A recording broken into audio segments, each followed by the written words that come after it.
Hello everyone, welcome to our YouTube classes the stute tutorial. तो आज के इस लेक्चर में हम लोग करने वाले हैं क्लास 9 एनसीईआरटी चैप्टर है हमारा नंबर सिस्टम। एक प्यारा सा चैप्टर एक्सरसाइज है इसका 1.3 क्वेश्चन नंबर 4 के पास अब हम लोग पहुंच चुके हैं, क्योंकि क्वेश्चन नंबर 3 मैंने आपको प्रीवियस लेक्चर्स में करा रखा है। आपको कहीं भी कोई भी प्रॉब्लम हो रेकरिंग के क्वेश्चन से आप जाकर बिल्कुल ईजिली आप समझ सकते हैं। सो यहाँ पे आए क्वेश्चन नंबर 4 में हमें कह रहा है कि express 0.9999 in the form of P/Q। Are you surprise by your answer, या इसका जो भी आंसर आएगा क्या आप उससे सरप्राइज हैं? आपको ये पूछ रहा है आपको P/Q के फॉर्म में एक्सप्रेस करना है। तो अगर हैं तो आप इसे अपने टीचर या क्लासमेट से डिस्कस करें और बताइए कि इस आंसर का क्या सेंस बनता है। तो चलिए अब स्टार्ट करते हैं क्या है।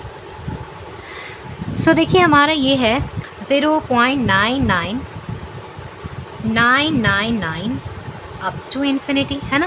तो हम इसे एक लाइन में क्या लिख सकते हैं कि ये ना मेरा रेकरिंग है, 0.9 का रेकरिंग है। तो अब आप लिखो let x is equals to 0.9999, है ना। एंड अब आप क्या कराओगे, आपका क्या काम होता है रेकरिंग के अंदर, एक जितने के ऊपर रेकरिंग है आप उतने डिजिट के ऊपर अंदर जाने का ट्राई करते हो।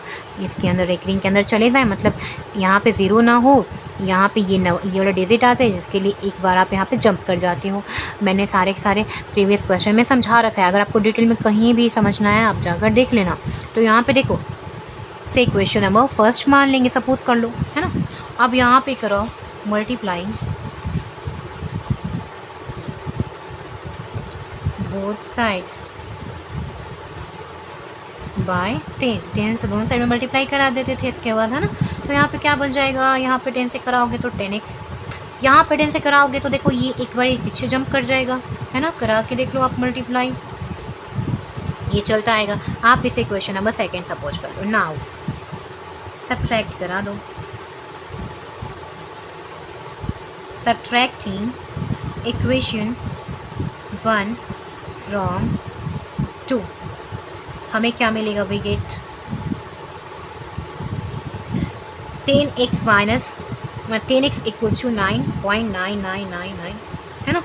फिर यहाँ पे 10x ये क्या है, 1 क्वेश्चन 1 में x है, ये 0.9999, है ना। ऐसे ही कराते थे ना पीछे क्वेश्चंस में, यहाँ पे साइन चेंज करा देते थे, प्लस है तो माइनस, यहाँ पे क्या हो जाएगा माइनस, क्योंकि सब्ट्रैक्ट कराना है आपको।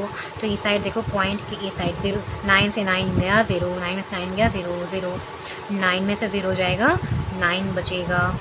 फिर इसके बाद 10x में से x जाएगा तो 9x बचेगा, है ना। अब इसके बाद आप x का वैल्यू फाइंड करोगे, यहाँ पर सिर्फ 9 बचा। सो 9/9 कराओगे तो x का वैल्यू क्या आएगा, 9 से 9 कैंसिल आउट 1 टाइम में, तो x का वैल्यू आ गया 1, यानी x इक्वल्स टू कितना मिला, 1 मिला। तो देखो यही आपका यहाँ पे सरप्राइज़ वाला बात है कि आपका यहाँ पे देखिए पॉइंट दे रखा था, फिर भी आपका यहाँ पे एक इंटीजर आया, है ना। 1 इज़ इंटीजर,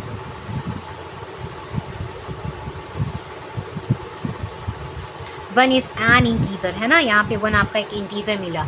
तो क्योंकि मैंने आपको देखो आप क्या समझाओगे यहाँ पेपर में, अगर आप आया तो ज़्यादा नहीं बोलना, आपको टीचर से इस कॉन्सेप्ट को समझना है यहाँ पे कि अगर जैसे 0.6 के ऊपर रेकरिंग है तो क्या आंसर आया था 6/9, जितने के ऊपर रेकरिंग है ना, वहाँ पे एक के ऊपर रेकरिंग है तो एक 9 नीचे फ्रैक्शन में आ जाता है। जैसे देखो 0.3 के ऊपर रेकरिंग है तो कितना आएगा, एक 9 नीचे आ जाता है। तो ये हमेशा ये आते रहा है। लेकिन अगर आपको रेकरिंग हटाना है तो आप क्या कराओगे, रेकरिंग हटाने के लिए यहाँ पे आपने 9 से डिवाइड करा दिया, इसका रेकरिंग हटाना है तो एक 9 से हमने डिवाइड करा दिया। सो यहाँ पे रेकरिंग हटाने के लिए एक 9 से डिवाइड कराया, 9 से 9 कैंसिल आउट होके 1 आ गया। तो ये बस यही कॉन्सेप्ट है आपका, रेकरिंग का कॉन्सेप्ट है, आपको यहाँ पे समझाना था। क्योंकि आप कैसे कराते हो, देखो 40 मान लो 5 है, ठीक है। तो अब आपको डेसिमल को हटाना था तो आप क्या करते थे, 40 पॉइंट जो यहाँ पे 5 था उसको जंप करा दिया, नीचे 10 बन गया, और यहाँ 405/10 लिख देते थे। तो पॉइंट जंप कराओगे तो नीचे उतना 0 बनेगा, वैसे ही यहाँ पे रेकरिंग हटाओगे तो यहाँ पे 9 बनेगा। यही कॉन्सेप्ट है आपका बस। तो आज के लेक्चर में इतना ही, नेक्स्ट क्वेश्चन हम लोग नेक्स्ट लेक्चर में करेंगे।